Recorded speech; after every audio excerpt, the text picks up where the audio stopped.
Hello and welcome everyone. तो जो हमारी पॉलिटी की टॉप 20 वन लाइनर्स की सीरीज चल रही थी उसका ये है पार्ट 9। तो आइए बिना किसी देरी की वीडियो को स्टार्ट करते हैं।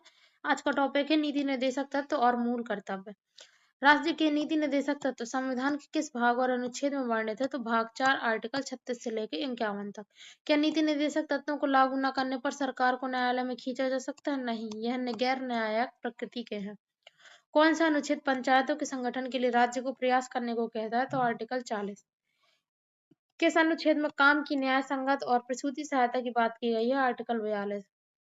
उद्योगों के प्रबंधन में श्रमिकों को भी पार्टिसिपेट करने का प्रावधान किस अनुच्छेद में? आर्टिकल 43 है। समान नागरिक संहिता का वर्णन किस अनुच्छेद में? आर्टिकल 44। किस अनुच्छेद में कार्यपालिका और न्यायपालिका के पृथक्करण का प्रावधान है? आर्टिकल 50। अंतर्राष्ट्रीय शांति और सुरक्षा की अभिवृद्धि किस अनुच्छेद में है? आर्टिकल 51। 42वें संविधान संशोधन द्वारा कौन से 3 नए डीपीएसपी अनुच्छेद जोड़े गए हैं? तो 39 से 43 से 48 है। मूल कर्तव्य कहाँ से लिए गए हैं? सोवियत संघ के संविधान से। मूल कर्तव्य किस समिति की सिफारिश पर जोड़े गए हैं? सरदार स्वर्ण सिंह समिति 1976। मूल कर्तव्य किस भाग और अनुच्छेद में जोड़े गए हैं? भाग 4 है, आर्टिकल 51 है। क्या मूल कर्तव्य भी गैर बाध्यकारी है? हाँ।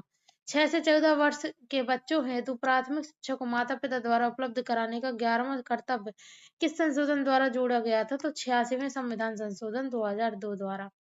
संविधान संशोधन कितने तरीकों से किया जा सकता है? तो साधारण बहुमत, विशेष बहुमत और विशेष बहुमत प्लस आधे राज्यों की अनुमति। मूल ढांचा सिद्धांत किस मामले में स्थापित किया गया? तो केशवानंद भारती बनाम केरल राज्य 1973। किस मामले के तहत न्यायिक पुनरावलोकन को मूल ढांचा घोषित किया गया? तो मिनर्वा मिल्स बनाम भारत संघ 1980।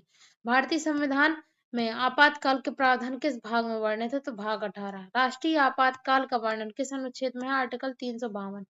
राज्य में संवैधानिक आपात की स्थिति राष्ट्रपति शासन का वर्णन किस अनुच्छेद में है? तो आर्टिकल 356 में।